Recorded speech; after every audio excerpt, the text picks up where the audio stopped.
Assalamualaikum warahmatullahi wabarakatuh. Selamat pagi semuanya. Sebelumnya yang kami hormati dosen mata kuliah Teknik Survival dan tim asisten dosen Teknik Survival dan teman-teman semua. Perkenalkan, kami dari kelompok 3 kelas praktikum Q2 akan mempresentasikan mengenai identifikasi bahaya di destinasi wisata Selat Bintana. Sebelumnya, saya Muhammad Zidan Al-Dermawan selaku moderator dan teman-teman saya yaitu ada Zalika, Tiaka, Aktika, Sabrina, dan Davina. Baik, untuk waktu pengamatan kami mengambil di hari Rabu tanggal 30 April 2025. Selanjutnya ada jenis-jenis bahaya yang ada di Selat Bintana. Yang pertama ada bahaya biologis, kedua bahaya fisik, dan terakhir bahaya lingkungan. Untuk materi pertama yaitu bahaya biologis akan dipresentasikan oleh Zalika dan dilanjut oleh Tiaka. Kepada Zalika, saya persilakan. Baik, terima kasih moderator. Di sini saya akan menjelaskan mengenai bahaya biologi. Menurut Mas Julie et al., bahaya biologi adalah suatu kondisi ataupun segala sumber yang memiliki potensi untuk menyebarkan penyakit ataupun cedera ataupun gangguan kesehatan. Salah satu bahaya biologi adalah tersengat serangga di Selat Bintana yang memiliki hamparan hijau yang luas yang ditumbuhi dengan karpet gajah mini dan juga pohon-pohon pinus, maka sangat memungkinkan terkena sengatan serangga seperti semut hitam, semut rangrang, tawon, ataupun nyamuk. Agar kita tidak tersengat, maka yang bisa kita lakukan adalah dengan tidak menyemprotkan wangi-wangian yang mengundang serangga.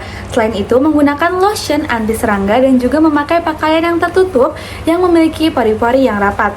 Selain itu, jika pada akhirnya kita sudah tersengat serangga, yang bisa kita lakukan adalah jika tersengat serangga tawon, kita bisa mengeluarkan jarumnya dengan menggunakan kartu yang tipis namun kuat seperti kartu ATM ataupun kartu KTP. Setelah itu dialiri oleh air yang dingin dan juga dikompres dengan air dingin. Untuk mengurangi rasa perih dan juga panas, maka gunakan salep hidrokortison.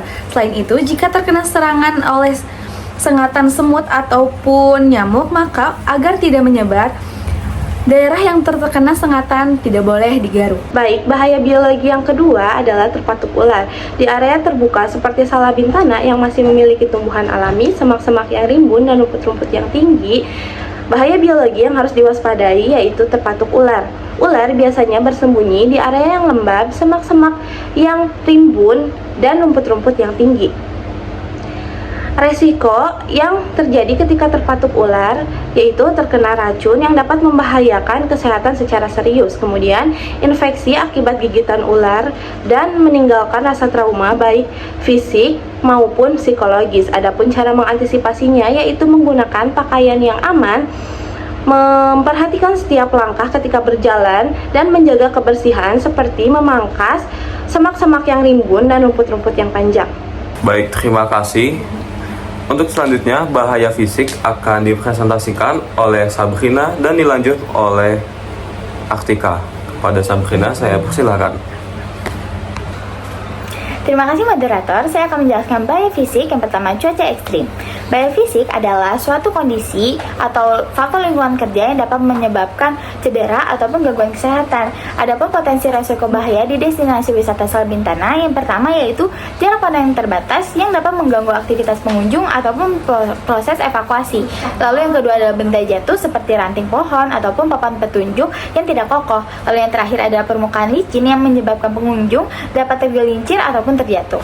Untuk mengurangi resiko tersebut, ada beberapa langkah pencegahan. Yang pertama yaitu pengelola harus memberi peringatan dini kepada pengunjung dan mengarahkan mereka ke tempat yang aman. Lalu yang kedua, berikan pertolongan pertama jika terjadi kecelakaan kepada korban. Lalu yang terakhir yaitu jalur evakuasi harus dirancang secara jelas dan juga mudah diakses agar proses penyelamatan berjalan lancar. Baik, selanjutnya yaitu permukaan yang tidak rata.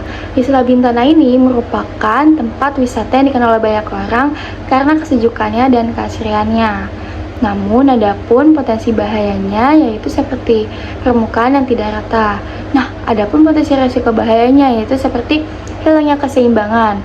Nah, kalau kita tidak memperhatikan langkah, maka kita akan terjatuh dan tergelincir yang dapat menyebabkan cedera yang serius.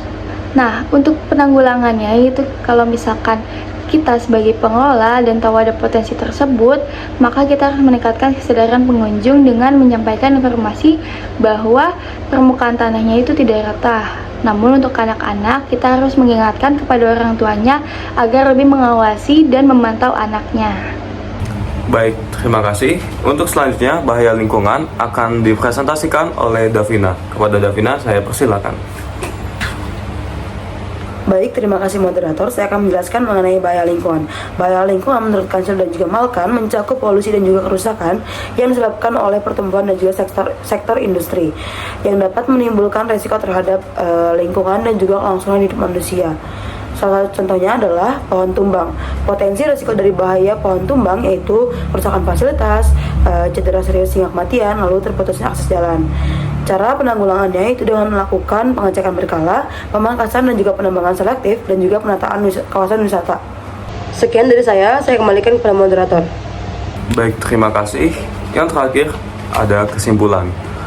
Potensi destinasi wisata Selat Bintana memiliki potensi bahaya biologis, fisik, dan lingkungan. Penting bagi pengunjung untuk mengenali resiko seperti serangan hewan, cuaca ekstrim, dan pohon tumbang, serta menerapkan langkah pencegahan guna menjaga keselamatan saat berwisata. Sekian dari kelompok kami, mohon maaf atas kekurangannya dan terima kasih atas perhatiannya.